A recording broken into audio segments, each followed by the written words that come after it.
Serotonin mood regulation, sleep और कई physiological processes से जुड़ा हुआ एक बहुत अच्छा न्यूरोट्रांसमीटर है। आपने अक्सर सुना होगा कि शरीर का लगभग 90% सेरोटोनिन गैस्ट्रोइंटेस्टाइनल ट्रैक्ट यानी कि गट में पाया जाता है। यह बात ब्रॉडली तो सही है, लेकिन यहां एक महत्वपूर्ण बात को समझिएगा। गट में बनने वाला सेरोटोनिन सीधे जाकर डिप्रेशन को ठीक नहीं करता है दिमाग में। इससे कुछ अमीनो एसिड होते हैं जो ब्रेन में जाकर सेरोटोनिन को बनाने में हेल्प करते हैं, और ब्रेन और गट के बीच का जो रिलेशनशिप है वो बहुत ही कॉम्प्लेक्स है, जिसे हम गट ब्रेन एक्सिस कहते हैं। इसी के माध्यम से सब कुछ होता है। लेकिन डिप्रेशन में कुछ लोगों को लगातार उदासी, चिड़चिड़ापन, नींद की समस्या और नेगेटिव थिंकिंग जैसे सिम्टम हो सकते हैं। सेरोटोनिन सिस्टम भी डिप्रेशन की बायोलॉजी में स्टडी किया गया है और पाया यह गया है कि सेरोटोनिन को बढ़ाने वाली दवाइयां डिप्रेशन को ठीक करने में सहायता करती है। इससे यह सिद्ध हो जाता है कि डिप्रेशन में सेरोटोनिन की एक बड़ी भूमिका रहती है। तो अपने मूड रेगुलेशन सिस्टम को सपोर्ट करने के लिए आप क्या कर सकते हैं? मैं बड़ी आसान सी टेक्निक्स आपको बता रहा हूं।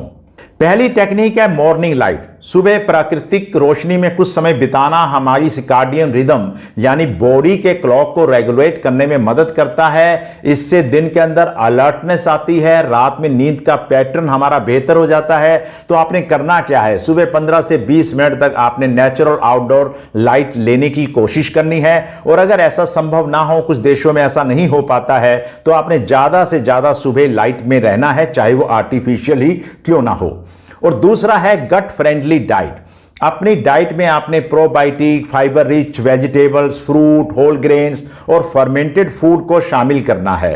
ओवरऑल गट हेल्थ को सपोर्ट करने के लिए यह सब कुछ बहुत जरूरी है, और emerging research gut brain axis और मेंटल हेल्थ के बीच में एक महत्वपूर्ण संबंध को भी दिखा रही है। इसलिए दही, कांजी, इडली डोसा, पंपकिन सीड्स, अलसी सीड्स, अखरोट और केला अपनी डाइट में आपने जरूर शामिल करना है। और तीसरी टेक्निक है ग्रेटिट्यूड प्रैक्टिस। रात को सोने से पहले 3 ऐसी चीजें लिखिए जिनके लिए आप बहुत ही ग्रेटफुल हैं, धन्यवादी हैं। यह कोई जादुई इलाज नहीं है, लेकिन अगर आप नियमित रूप से ग्रेटिट्यूड की प्रैक्टिस करते हैं तो आपका ध्यान ना केवल नेगेटिव एक्सपीरियंसेस पे टिके रहने की टेंडेंसी कम करता है, बल्कि पॉजिटिव एक्सपीरियंसेस को नोटिस करने में आपकी मदद करने लग जाता है। याद रखिएगा, जो लोग ग्रेटिट्यूड रखते हैं वे आम लोगों की बनिस्बत ज्यादा खुश रहते हैं और ज्यादा संतुष्ट रहते हैं।